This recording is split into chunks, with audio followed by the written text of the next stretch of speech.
നിങ്ങളുടെ favourite shows ഇനി ഒരിക്കലും മിസ്സാവില്ല. ഇപ്പോൾ C5 കാണും നിങ്ങളുടെ ഫേവറേറ്റ് ഷോസ് തികച്ചും സൗജന്യമായി. എങ്ങനെയുണ്ടമ്മേ എന്റെ പുതിയ ലുക്ക്?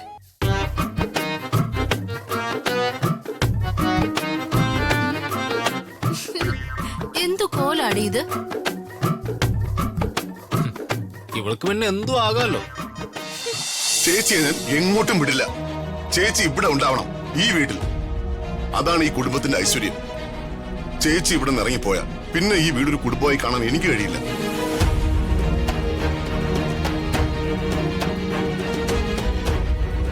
ചേച്ചി പോരുത്, ഇതെന്റെ അപേക്ഷയാണ്. പ്രതാപ, കേട്ടോടാ, എത്ര വലിയ സ്ഥാനത്താ നിന്റെ അമ്മാവൻ എന്നെ കാണുന്നെന്ന്. അമ്മാവന്റെ കാല് വീണ് മാപ്പ് ചോദിക്കടാ.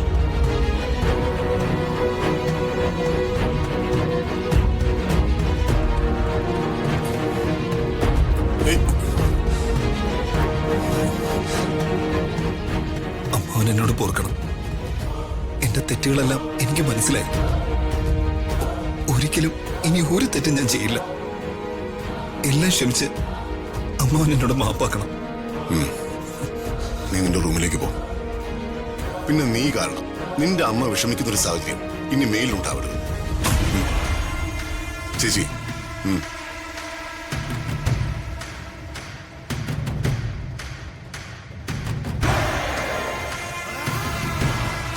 കണ്ടില്ലേ ശേഖര, ചേച്ചിക്ക് നമ്മളോടുള്ള സ്നേഹം.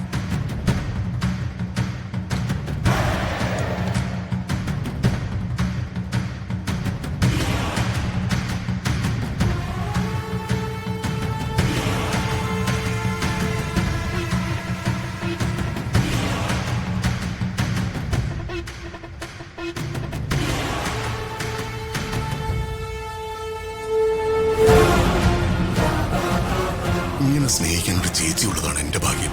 അതെ, ഞാനും അത് തന്നെ ആലോചിച്ച്. ദീപക്, അവൻ നേരെയാകും അല്ലേ ശേഖര? അതെ.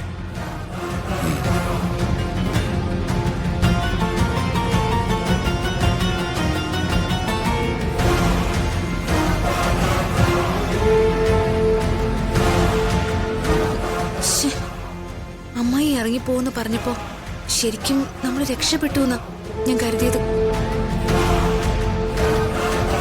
ഇതിപ്പോ എല്ലാം വീണ്ടും പഴയതുപോലെ ആയി.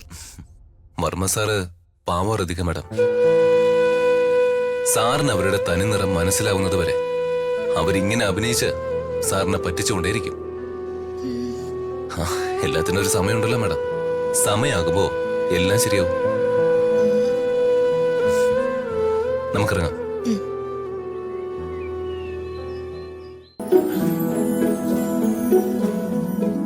ഇത് എവിടെ പോയി കിടക്കുന്നോ ആവോ? കണക്കിലെല്ലാം മിസ്റ്റേക്ക്. ഇന്നിങ് വരട്ടെ, ഞാൻ ശരിയാക്കി കൊടുക്കുന്നുണ്ട്. അമ്മേ, എന്താ ഒറ്റക്കിരുന്ന് പുലമ്പുന്ന? ആരുടെ കാര്യോ? നിന്റെ അച്ഛന്റെ കാര്യം, അല്ലാതെ ആരെയാ? നീ എന്താടാ ചങ്ങമ്പുഴയിലെ രമണ ഇരിക്കുന്ന പോലെ ഇരിക്കുന്നേ? ശോകം കൂടിക്കൂടി നീ താടി നീട്ടി വളർത്തുവോ മോനെ? എന്തായാലും അമ്മയ്ക്ക് എന്താ? മോനെ ഹരീഷേ, നിന്റെ അസുഖത്തിന്റെ ശരിക്കുള്ള പേരെന്തെന്ന് അറിയാമോ? അറിയില്ലെങ്കിൽ അമ്മ നിനക്ക് പറഞ്ഞുതരാം. തിന്നിട്ട് എല്ലിന്റെ ഇടയിൽ കേറാൻ. അതിനുള്ള ചികിത്സയെ അമ്മയ്ക്കറിയാം. നീ ആ മരം കയറി പെണ്ണിനെ ഓർത്തിരിക്കാതെ നീ കണക്കെഴുതാൻ എന്നൊന്ന് സഹായിക്കുമോനെ? എനിക്കിപ്പോ സൗകര്യമില്ല.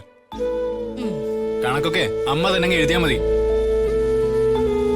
എന്റെ ഒരു ആഗ്രഹം അറിഞ്ഞിട്ട് അത് സാധിച്ചു തരാതെ എന്നെ എതിർക്കുന്ന ആളല്ലേ അമ്മ. അമ്മ തന്നെ കണക്കെഴുതിയാ മതി. ഞാനൊന്ന് പറയട്ടെ. എടാ, നീ ഒരു കോടീശ്വരന്റെ മകളെയാണ് പ്രേമിച്ചിട്ട് വന്നിരുന്നെങ്കിൽ അമ്മ എതിര് നിൽക്കുമായിരുന്നോ? പ്രാരാബ്ദത്തിന്റെ മുകളിൽ പ്രാരാബ്ദമുള്ള സ്വന്തമായിട്ട് ഒരു സെന്റ് പറമ്പോ വീടോ സ്വത്തോ ഇല്ലാത്ത വീട്ടിലെ പെണ്ണിനെ കെട്ടാന്ന് വിചാരിച്ച് നീ മനസ്സിൽ ഒരു കൊട്ടാരവും കെട്ടണ്ട. അമ്മേ,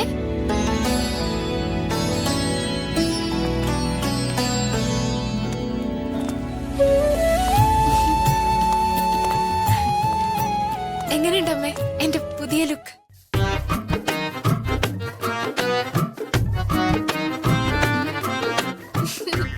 എന്തു കോലാടി ഇത്? ഇവൾക്ക് പിന്നെ എന്തും ആകാമല്ലോ. അച്ഛനുണ്ടായിരുന്നെങ്കിൽ ശരിക്കുള്ള അഭിപ്രായം അറിയായിരുന്നു. അമ്മേ, എന്റെ ഈ ഗെറ്റപ്പ് ചേഞ്ച് എന്തിനാണെന്ന് അറിയാമോ? എന്തിനാ? രാജുവിനെ ഇംപ്രസ് ചെയ്യാൻ. എന്നെ ഈ വേഷത്തിൽ കാണുമ്പോഴേ രാജു എന്റെ വലയിലാവുമെന്ന് എനിക്ക് ഉറപ്പാ. ഹരീഷേ, നീ ഇങ്ങനെ എന്റെ ചേട്ടനാന്നും പറഞ്ഞിരുന്നാ പോരാ. രാജുവിനെ എങ്ങനെ ഇംപ്രസ് ചെയ്യിക്കാന്നതിനെ കുറിച്ച് വെറുതെ ഇരിക്കുമ്പോ ഒന്ന് ആലോചിച്ച് പുതിയ ഐഡിയാസ് ഒക്കെ എനിക്കൊന്ന് പറഞ്ഞു തന്നൂടെ നിനക്ക്? രമ്യേ, വെറുതെ ഇരിക്കുന്ന ചെക്കനെ ഓരോ തോന്നിയാസങ്ങൾ പഠിപ്പിക്കുന്ന നീയാണല്ലേ? നിന്നെ കണ്ട ഇവൻ പഠിക്കുന്നത്. മിണ്ടാതെ പൊക്കോ നീ. അതെങ്ങനാ? അച്ഛൻ കൊഞ്ചിച്ച് വഷളാക്കി വച്ചിരിക്കയല്ലേ നിന്നെ? എങ്കിലേ ഞാൻ പോയി എന്റെ രാജുവിനെ കണ്ടിട്ട് വരാമേ. ബൈ. അയ്യോ,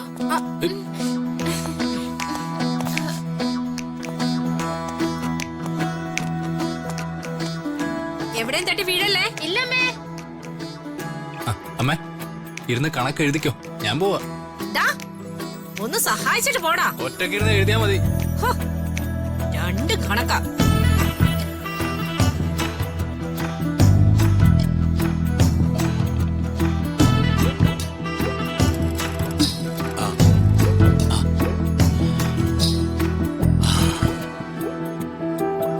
രാധമ്മേ, രാധമ്മേ, എടീ.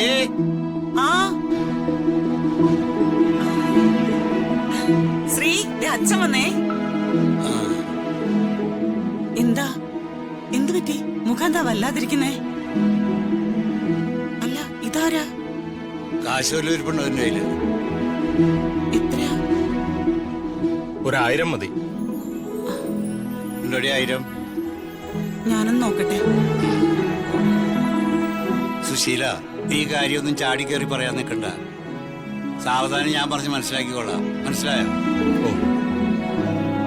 അച്ഛൻ വന്നോ? അപ്പൂപ്പന്റെ സമ്മാനം. സുശീലൻ എന്താ അച്ഛന്റെ കൂടെ? എന്താ അവിടെ തന്നെ നിന്നളഞ്ഞ് ഇരിക്കേ?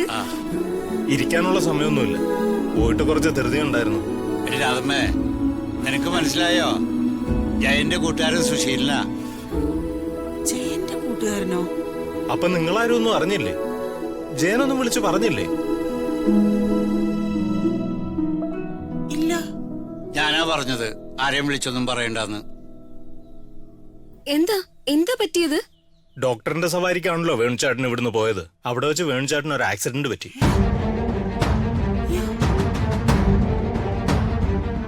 അല്ല, പേടിക്കാനൊന്നുമില്ല. ചായ വാങ്ങാനായി റോഡ് ക്രോസ് ചെയ്തപ്പോ ഒരു ഓട്ടോ വന്നിടിച്ചതാ. ഭാഗ്യം കൊണ്ടൊന്നും പറ്റിയില്ല.